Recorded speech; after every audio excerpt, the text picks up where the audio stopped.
Do you know why Buddha never got angry? In today's episode, we are going to discover a shocking truth about Buddha that will change your life forever. Let's go back in time and see what happened thousands of years ago. In ancient India, there lived a young man named Si. He was the son of a king and a prince. He had everything one could ever wish for: a loving family, loyal friends, great wealth and power, fame, and all the luxuries one could imagine. But despite having it all, he was deeply unhappy, because he saw how impermanent and unsatisfactory the life of humans are. No matter how rich or powerful they become, they all have to die one day. And even after death, they have to be reborn into this world again and again, suffering and being born, suffering and dying. This cycle of life and death continued over and over for billions of years, and Siddhartha wanted to put an end to it. So at the age of 29, he left his palace, his family and friends behind, and set out on a journey to find the truth of life and death. He meditated under a tree for many years and went through rigorous self-discipline to understand the nature of reality. Finally, when he was 35 years old, he achieved what is called enlightenment or nirvana, and from then on,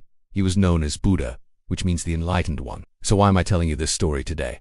Because it's not just Buddha's story. It's your story too. Every single one of us has the same potential for enlightenment that Buddha had. We can all find the true meaning of life and put an end to our suffering once and for all. But most of us never do. Why? Because we are just too lazy. Let me ask you something.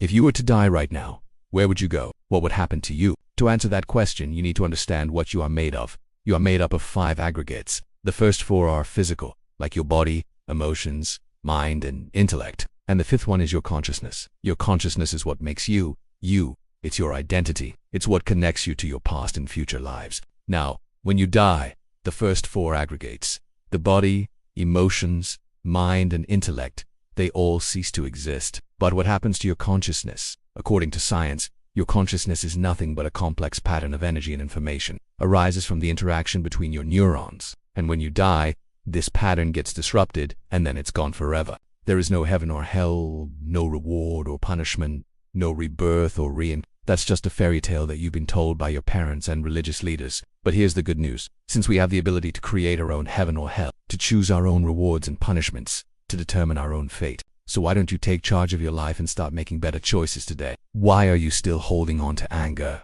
hatred, and other negative emotions? Why are you still clinging to the things that you do not have and taking them for granted the things that you do have? Wake up from this dream of endless suffering and start living in the present moment. And the best way to do that is by practicing mindfulness and meditation. These 2 practices will help you to become more aware of your thoughts, emotions, and actions, and ultimately help you to break free from the cycle of suffering. Now I want you to do an experiment. Close your eyes and try to meditate for just 1 minute. Sit in silence and observe your breath. Don't try to control it, just observe it. If you can do it for 1 minute, that means you have found the first ingredient of happiness. If you can do it for 5 minutes, you have found the second ingredient of happiness. And if you can do it for 10 minutes, then congratulations. You have discovered the 3rd ingredient of happiness. This is not something that I'm telling you. These are the words of Buddha himself. So my question to you is, will you follow Buddha's teachings?